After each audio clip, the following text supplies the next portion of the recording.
We're going to call to order the Finance Committee meeting for January the 16th, 2018. Item number 1, please. Consider approval of Finance Committee minutes of January the 2nd, 2018. Review of the minutes. Are there any additions or corrections? Move for approval. Second.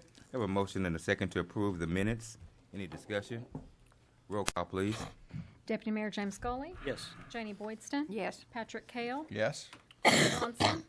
Yes. Ivory Van. Yes. Derek Reed. Yes. Dan Hall. Yes. Mayor Coburn. Yes. Item number 1 passed. Item number 2, please. Consider approval of claims for all city departments December 19th, 2017 through January 10th, 2018. Do we have a report from the Purchasing Committee? Yes, sir. The purchasing committee met earlier today and reviewed the report of claims, and I move for approval. Second. I have a motion and a second to approve the claims. Are there any discussion? Roll call, please. Deputy Mayor James Scully. Yes. Janie Boydston. Yes. Patrick Kale. Yes. Wayne Johnson. Yes. Ivory Van. Yes. Derek Reed. Yes. Dan Hall. Yes. Mayor Coburn. Yes. Item number 2 passed. Item number 3, please. Consider approval to authorize the Muskogee Fire Department to submit grant applications to the Assistance to Firefighters Grant Program for a total potential award of $1,100,000 to be used for the purchase of fire apparatus and personal protective equipment or take other necessary action. Chief Odell. Yeah, Chairman and committee members, I'm here tonight seeking your approval to apply for 2 grants, or 2 separate grants. They're both AFG grants. One is for apparatus, one is for PPEs. PPEs being our bunker gear that we wear into fires. Our current fleet of trucks, we have 7 trucks that are in real good shape. 3 of those trucks are 1998 models, so they are 20 years old. Our 2 reserve apparatus are 30 years old, and NFPA, which is the National Fire Protection Agency, recommends fire apparatus be retired at 30 years. Our 2 reserve trucks are 30 years old, so those are the trucks that we would be put in case of maintenance or a breakdown. Those trucks are also what is classified a open air cab truck. The jump seats where the firefighters sit rear facing are open to the air. NFPA has basically outlawed those. You can't purchase those anymore. They're considered unsafe. So we're wanting to replace 2 of our trucks and move 2 of our 98 model trucks into reserve status. We anticipate that being around $1 million for those 2 trucks that we're asking for. If for 2, they can give us 1. So we're not locked into 2. We're going to ask for 2. The second grant is for PPEs, personal protective equipment. Once again, NFPA mandates that you retire bunker gear at 10 years.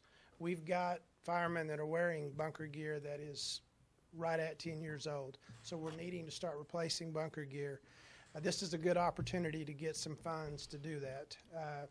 We're not sure exactly yet how much that we're going to need for that. So that's why we've put the possible grant award of $1.1 million for the 2 grants. There is a 10% match on these 2 grants.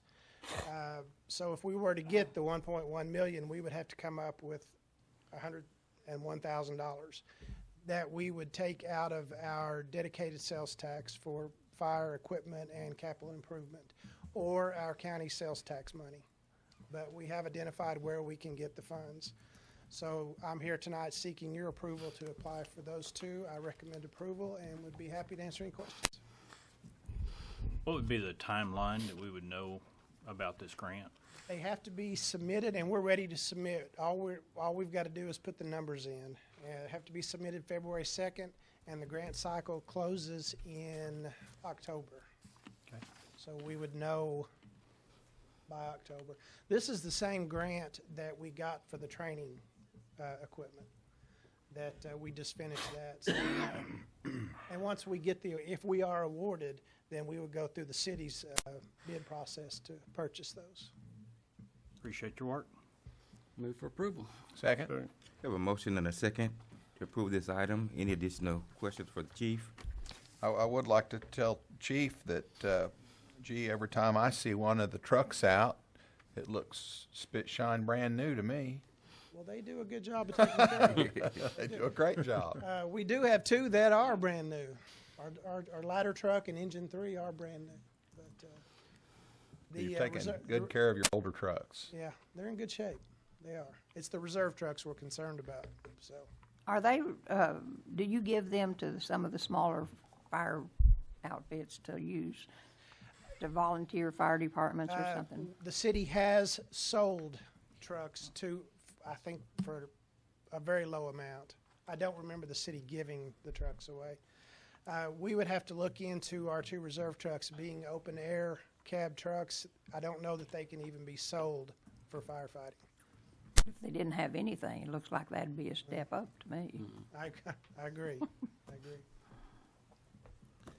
There's no other questions. Roll call, please. Deputy Mayor James Scully. Yes. Janie Boydston. Yes. Patrick Hale. Yes. Wayne Johnson. Yes. Ivory Van. Yes. Derek Reed. Yes. Dan Hall. Definitely. Mayor Coburn. Yes. All right, item number 3 passed, and that was the final item for Finance Committee. And we will now call to order the Public Works Committee meeting for January 16th, 2018. Item number 1, when you're ready, Tammy. Consider approval of Public Works Committee minutes of January the 2nd, 2018. Any additions or changes? Move for approval. Second. Have a motion and a second. Any discussion? Roll call. Deputy Mayor James Scully. Yes. Janie Boydston. Yes. Patrick Hale. Yes. Wayne Johnson. Yes. Ivory Van. Yes. Derek Reed. Yes. Dan Hall. Yes. Mayor Coburn. Yes. And motion carries. Item number 2. Consider approval of the recommendation by the City of Muskogee Foundation Board of Directors appointing Pearline Boyata and Tim McElroy, each to serve a 6-year term beginning August 1, 2017, and ending July 31st, 2023, and appointing Aaron George replacing Tracy Hoos, James Gully replacing James J. Updike, and Jerry Stoudemire replacing Leroy Walker, each to serve a 6-year term beginning August 1st, 2018, and ending July 31st, 2024, or take other necessary action. Mr. Miller. Yes. We have with us Carrie from the City of Muskogee Foundation. She will help address any questions. What we have before you is the recommendation from the City of Muskogee Foundation Board's nominating committee, and from the board, they have filled 2 seats, which brings them up to their maximum number of board members, and that would be the 2 that you see at the first, with Pearline Boyata and Tim McElroy. Those terms technically would have already started. Those will be 2 additional seats. And then you see the other 3 are people that are rolling off the board, and the new proposed members that have been placed here to replace them. And so those come before you with the recommendation of the City of Muskogee Foundation Board. It passed, I believe, unanimously there, and there are 4 of us that serve on that board and recommended approval to this body.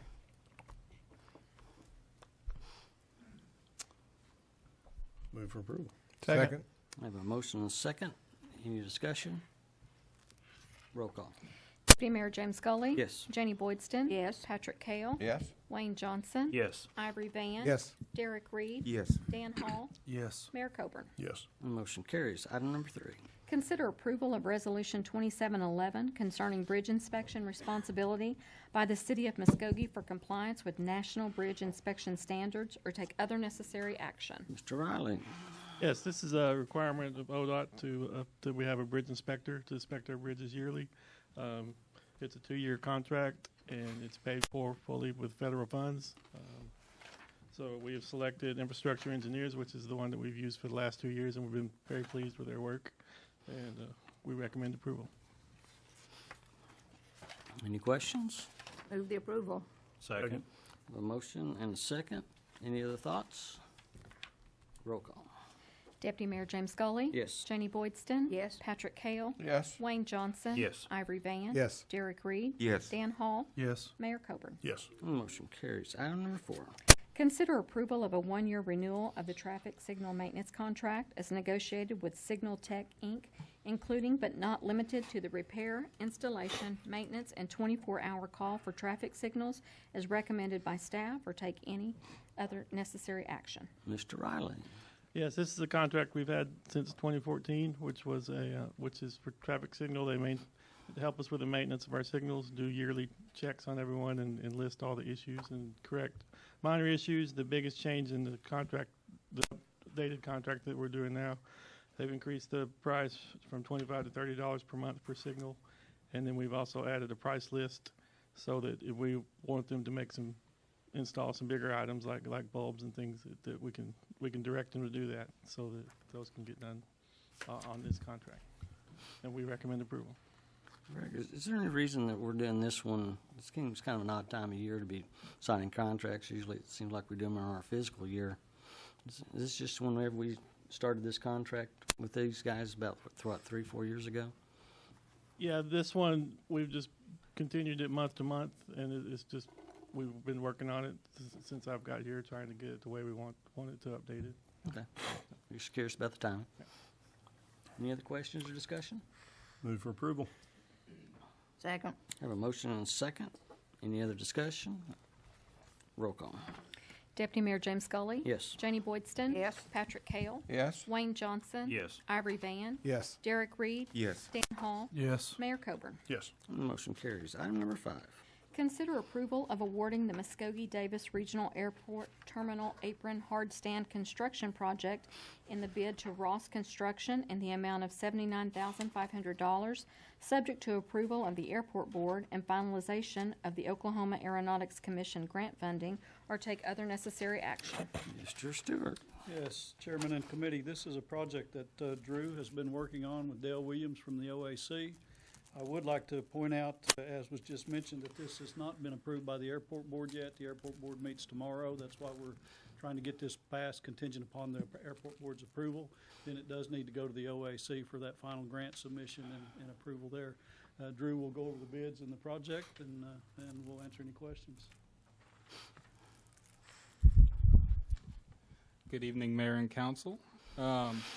You all may remember that we put this out, or we designed this project in November. Council approved it, and we put it out for bid in December.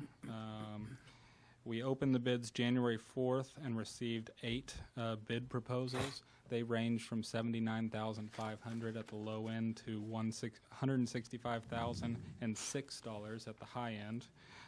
The engineering estimate was $126,000. Ross Construction was considerably lower. We spoke with Ross Construction, and they confirmed that they can do the work at the bid amount. They have done work for the city before and done a good job. So we believe that theirs is complete. It's the most economical, and it meets all of our requirements, and we recommend approval. Thank you, Drew. Move the approval. Second. I have a motion and a second. Any discussion? Roll call. Deputy Mayor James Scully. Yes. Janie Boydston. Yes. Patrick Kale. Yes. Wayne Johnson. Yes. Ivory Van. Yes. Derek Reed. Yes. Dan Hall. Yes. Mayor Coburn. Yes. And that carries. Item number 6.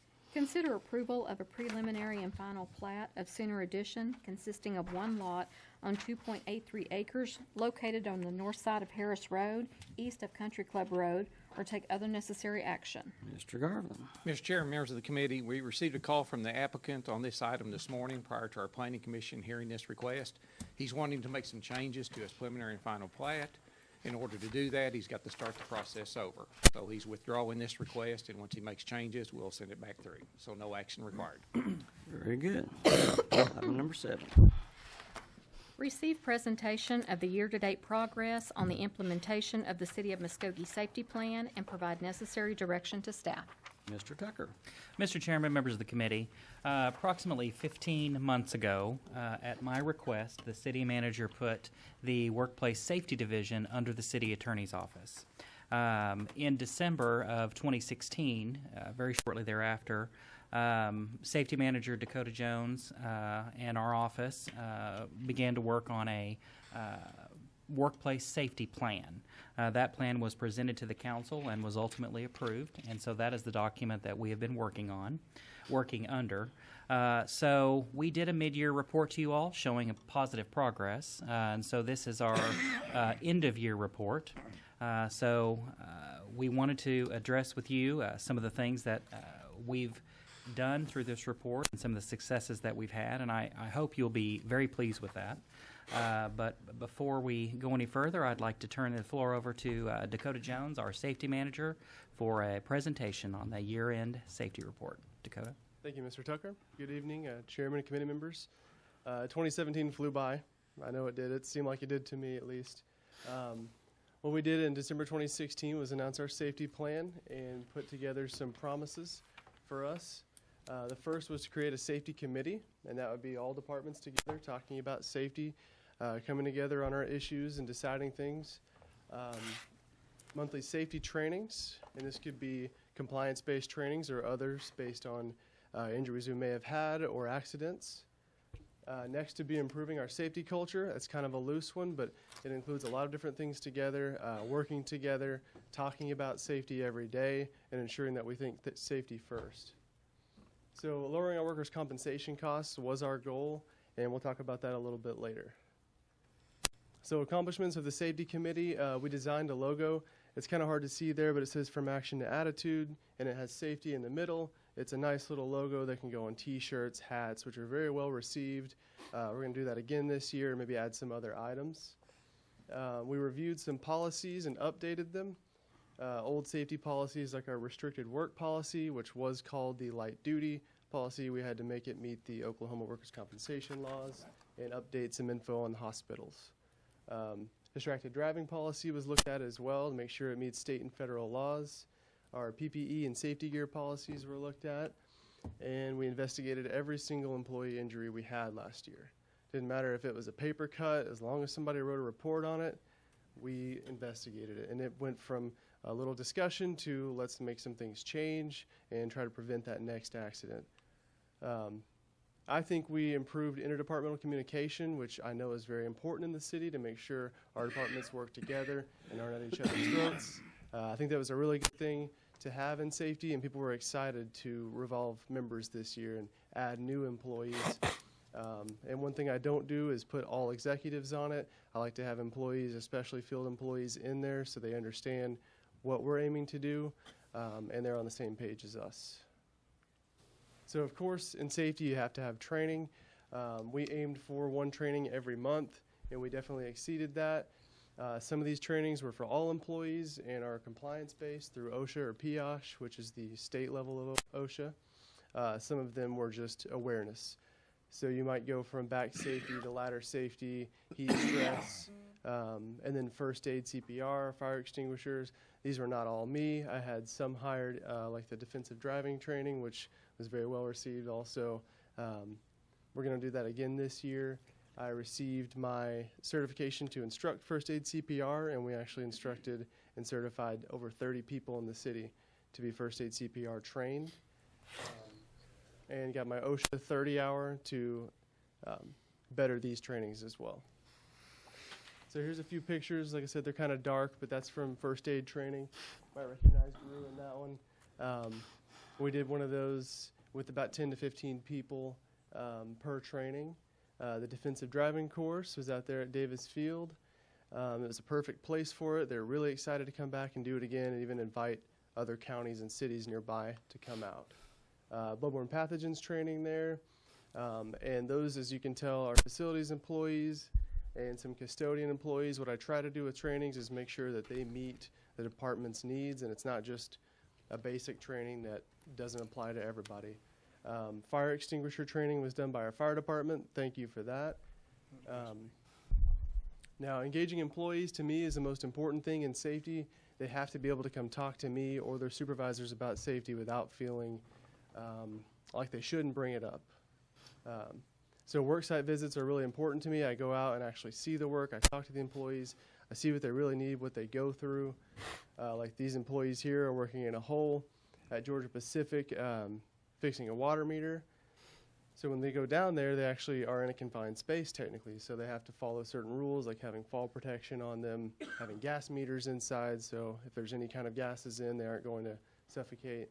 So I like to be there and make sure we're following the right regulations. Another thing to engage employees was the safety awareness event, which we held in May of last year. We had over 150 attended. The only count I have is we had 160 hot dogs, and they were gone by like 1 p.m. So a lot of people came out. We had to go and rush and get some more. It was a great event. We're gonna. What's that? Mr. Van was there. You probably only had 35 people. Yeah. They were No good. comment. But the event was great. We're going to do it again this year, and we want it to be inside because it was hot. I'm sure you remember it was very hot outside. But we had vendors come out and show their safety gear that they sell. It was a lot of fun and free stuff for employees, which we all love. Employees also attended committee meetings. I've talked about that a little bit, but I just don't want it to be managers only in those meetings. Positive reinforcement's very important to me as well. I don't go out and just chew people out. I tell them if they're doing something right as well. And discussion-based training. I think it's very important to stop trainings and ask questions, see if people understand everything, make sure it applies to their work. Personal protective equipment was improved by automating it. We have a system now. It was free. All the PPE goes inside. People push a button, gloves come out, and then they can't do it again for another week or however long we set it. That way we're controlling how much we give out and the cost. It also allows us to have better quality equipment since we're not using as much. We improved and purchased new fall protection equipment, fall harnesses, new multi-gas detectors for those confined spaces. Now, our results in 2017, the injury rates were not amazing. We had actually 1% increase in workers' comp cases. We had the same incident rate. It does not change very quickly, I will say that. But we had a 25% decrease in lost time injuries, which cost more and put workers out of work, which could be restricted duty that we can't use because they can't work with a broken arm, just for instance, or they're actually sitting at home waiting to be healed up. So in 2016, we had 29 lost time injuries. 2017, we had 22.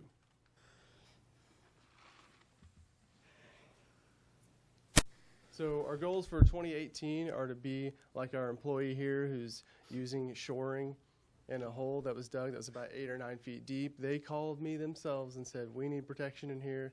This is dangerous. I don't want to climb in it. And I think that was because I talked to them about people getting buried. Maybe it was. Either way, they did, and I'm glad they did. So our goals for 2018 are to lower our incident rate. And the reason I put preventing sprains and strains on there, it's the #1 cause of injuries in the city and in most places, not special. And that could be training, that could be ensuring that we have some kind of stretch program in the morning. Less motor vehicle accidents, we have quite a few, which means we need to do more training, more defensive driving. We had about 70 or 80 people last year in defensive driving. We're going to do the same this year. We need less distractions, less cell phone use, less eating, more hands-free, and then update and create more safety procedures, because if you don't have a plan, how do you know what to do, right? Okay, so our goal for 2017 was to decrease workers' compensation costs by 20%. And the slide that I've been dying to get to, 2016 was $422,000 in workers' compensation costs. That's just for injuries. 2017, $166,000. Wow. We actually decreased it by 60%. So, thank you. Thank you on behalf of our employees. That is for the employees, yes. I'm not trying to take credit, but I do think it's awesome. So I don't expect us to do that again next year. That's a huge decrease. But if we can keep on this pace, maybe in a few years, we won't see nearly as many injuries. Happy to take any questions. What are you going to do in terms of recognizing with awards when you achieve these kind of goals?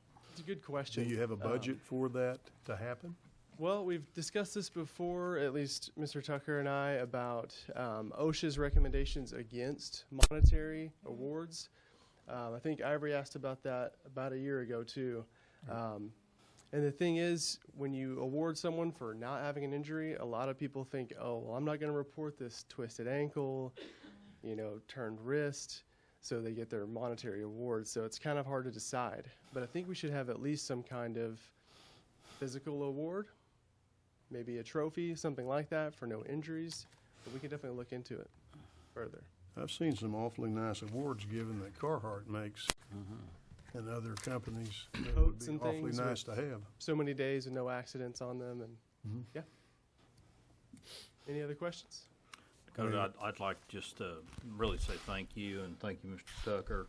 You know, one of the things when I come on council that, you know, we were talking about is, you know, safety. It really is a culture, and it does not change overnight. And you can put a safety program in, and it takes 4 to 6 years to really see the rewards of that culture starting to change.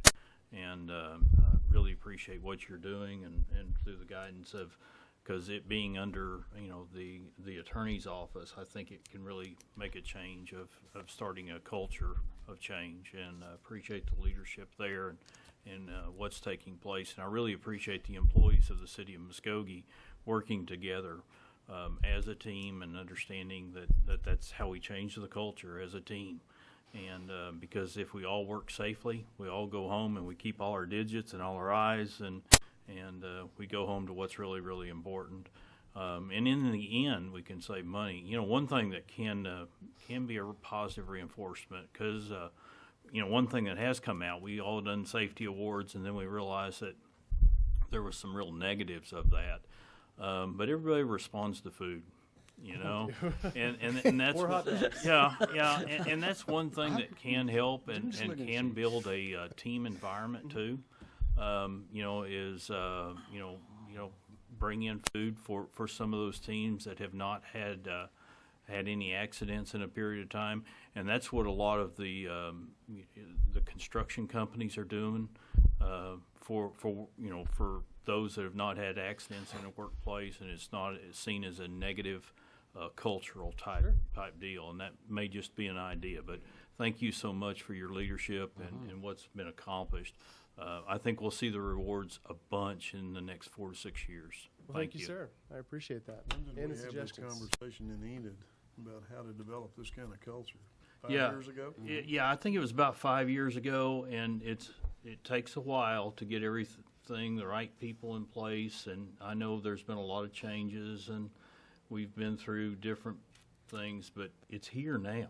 You know, it finally does take place, and wow, thank you. Thank you. Thank you, Roy. Thank you. Absolutely. It's here. Thank you. Thank you, Dakota. Any other comments? Yeah, Mr. Gully, may I be recognized? Yes, sir. I congratulate you also, because I know when I worked at Georgia Pacific, I got a mini hat and I got quite a few coats. And then, you know, if we did it accident free, and those coats had Georgia Pacific, my name on it and everything, and I still got some at home.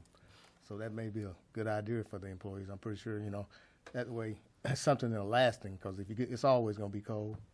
And that coat will, I mean, you know, it'll help them. Plus, I enjoyed going out there this summer, and I think the mayor, I think you went too, didn't you?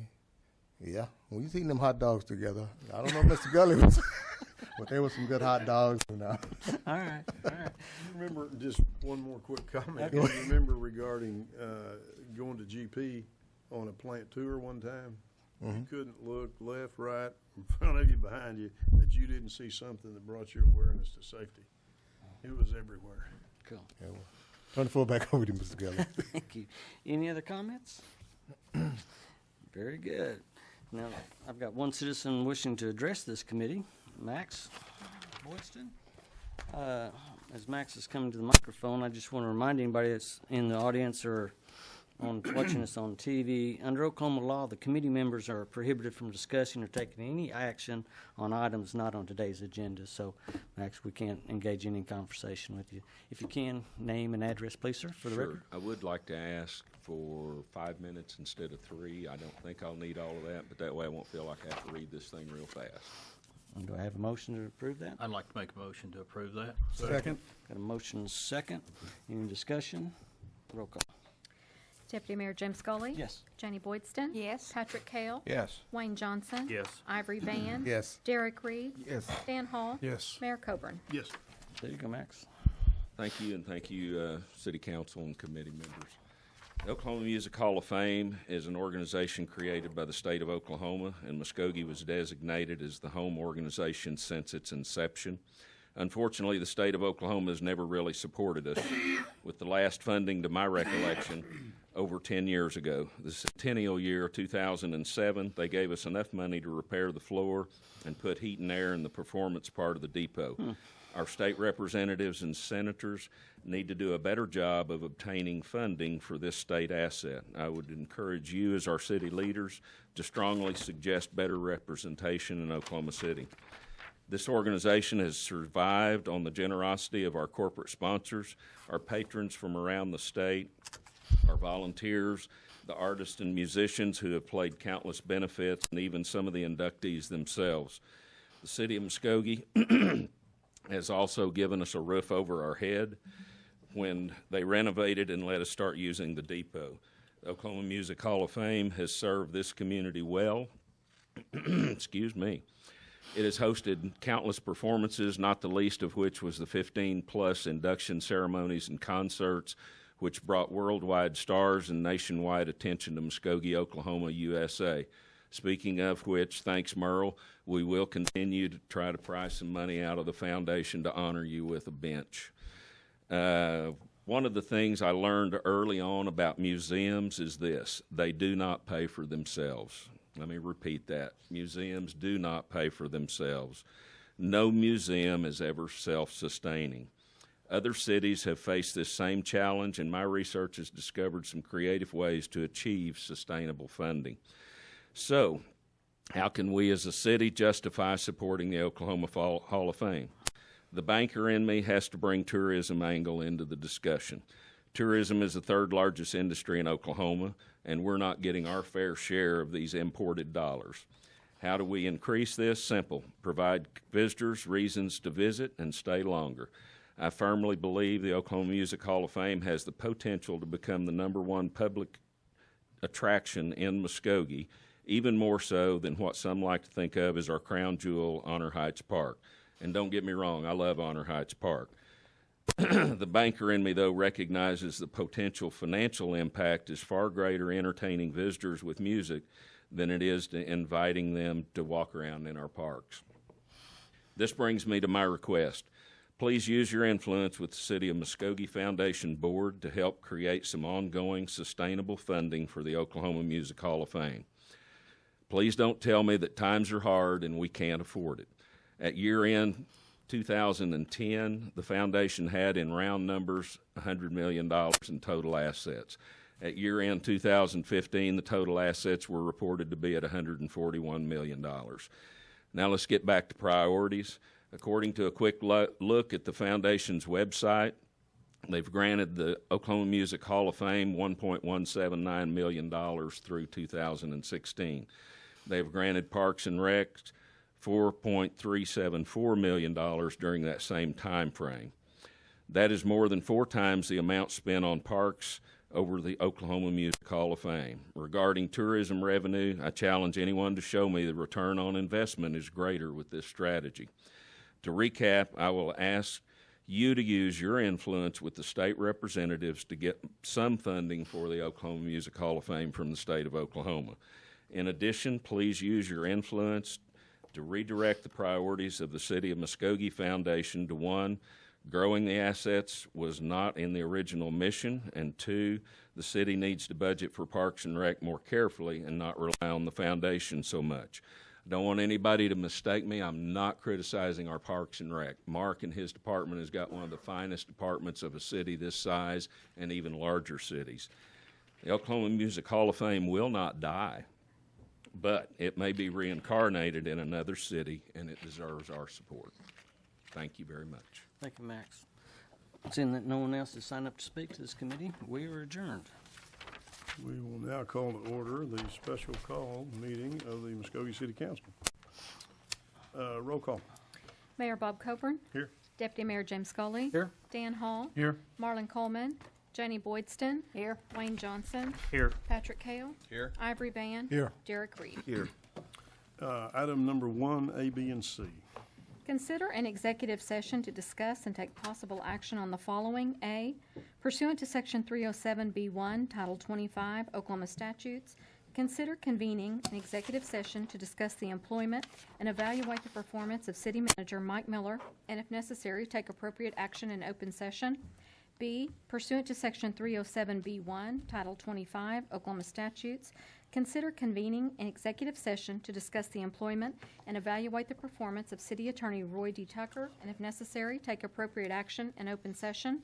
C, pursuant to Section 307B1, Title 25, Oklahoma statutes, consider convening an executive session to discuss the employment and evaluate the performance of City Clerk Tammy L. Tracy, and if necessary, take appropriate action in open session.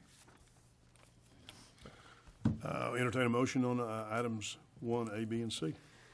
Move that we go into executive session. A motion and a second. Any comment or discussion? Roll call. Deputy Mayor James Scully. Yes. Janie Boydston. Yes. Patrick Kale. Yes. Wayne Johnson. Yes. Ivory Van. Yes. Derek Reed. Yes. Dan Hall. Yes. Mayor Coburn. Yes, motion carries. We will now consider ourselves in executive session. Now reconvene from executive session. Roll call, please. Mayor Bob Coburn. Here. Deputy Mayor James Scully. Here. Dan Hall. Here. Marlon Coleman. Janie Boydston. Here. Wayne Johnson. Here. Patrick Kale. Here. Ivory Van. Here. Derek Reed. Here. Items 1A, B, and C. Mr. Tucker, do you want to Sure. approach those for us? Yes. Pursuant to Section 307B1, Title 25 Oklahoma statutes, the City Council did convene an executive session to discuss the employment and evaluate the performance of City Manager Mike Miller. After engaging in a preliminary discussion and performing a preliminary evaluation, staff has received direction to place this item directly on City Council for the 22nd. Otherwise, no action is necessary at this time. Item B, pursuant to Section 307B1, Title 25 Oklahoma statutes, the City Council convened an executive session to discuss the employment and to evaluate the performance of City Attorney Roy Tucker. Based on the information, the staff was directed to place an agenda item on for the 22nd of January to continue the evaluation. During the discussion, a preliminary evaluation process has occurred. Item C, pursuant to Section 307B1, Title 25 Oklahoma statutes, the City Council did convene an executive session to discuss the employment and evaluate the performance of City Clerk Tammy L. Tracy.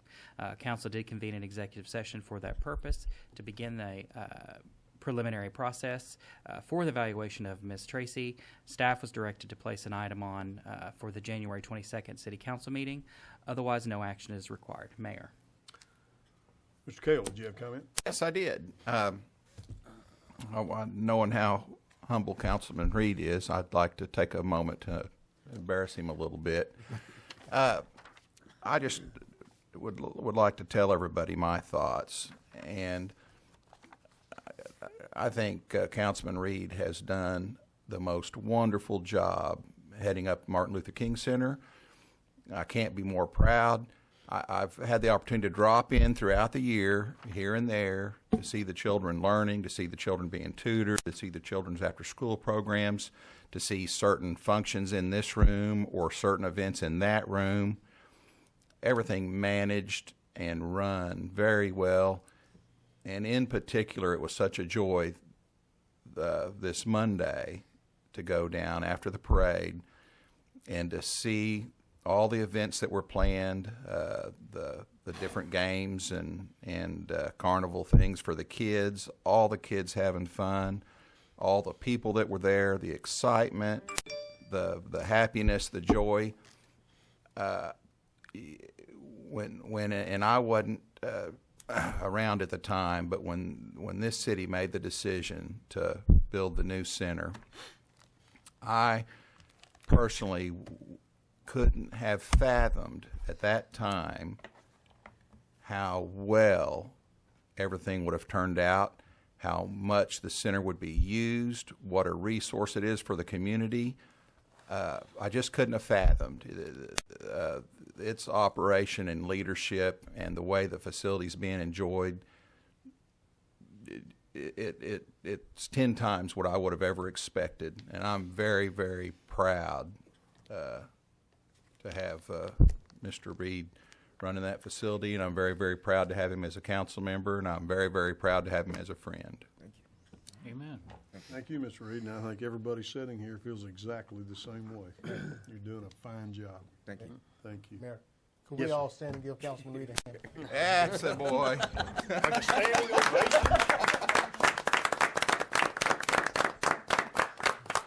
If I could just comment, you know, I don't look for stuff like this. I wake up every day, and this is what I do because I love. You know, I can't work any harder because this is just that's in me to do. So I appreciate the compliments. And only thing you did is boost my ego. You wait till next year. Thank you, Derek Reed. We appreciate you. That concludes our agenda for today. Thank you.